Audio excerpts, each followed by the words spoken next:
Anies Baswedan enggan menanggapi pertanyaan wartawan mengenai perjanjian yang dilakukan dengan Prabowo Subianto. Sejumlah wartawan menemui Anies Baswedan di Bandara Sultan Muhammad Salahuddin Bima, Selasa, 31 Januari 2023. Saat itu Anies Baswedan baru usai menemui warga di kota Bima. Saat ditanya soal perjanjian dengan Prabowo, Anies yang mengenakan baju tenun Bima, hanya menebar senyuman. Kemudian ia melayani pengunjung di bandara yang ingin berfoto bersama. Setelah itu, Anies Baswedan tetap tidak menjawab pertanyaan wartawan terkait perjanjian tersebut. Mantan Gubernur DKI Jakarta tersebut memilih menjawab pertanyaan lain yang dilempar lagi oleh wartawan lain.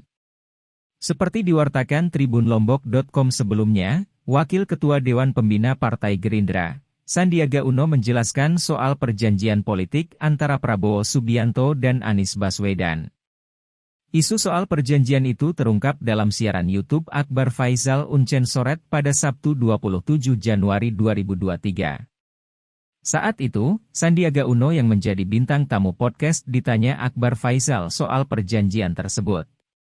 Sandiaga mengungkapkan, perjanjian itu melibatkan 3 pihak, yakni dirinya, Ketua Umum Partai Gerindra Prabowo Subianto, dan Anies Baswedan. Menurutnya, ketiga pihak itu pula yang menekan perjanjian. Sandiaga Uno mengungkapkan, perjanjian yang dilakukan mereka bertiga terkait dengan pemilihan gubernur, Pilgub, DKI Jakarta 2017. Perjanjian ditandatangani sebelum Anies dan Sandi mendaftar ke KPU DKI Jakarta sebagai calon gubernur dan calon wakil gubernur pada September 2016. Meski demikian, Sandiaga Uno tidak ingin merinci isi dari perjanjian. Sebab, menurutnya, yang saat ini memegang lembaran perjanjian itu yang akan menyampaikannya.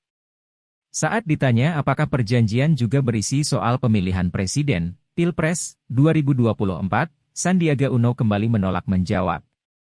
Sementara perwakilan Anies Baswedan dalam tim kecil penjajakan Koalisi Perubahan, Sudirman Said menegaskan Anies Baswedan tidak terikat perjanjian dengan Ketua Umum Partai Prabowo Subianto terkait pemilihan presiden, Pilpres.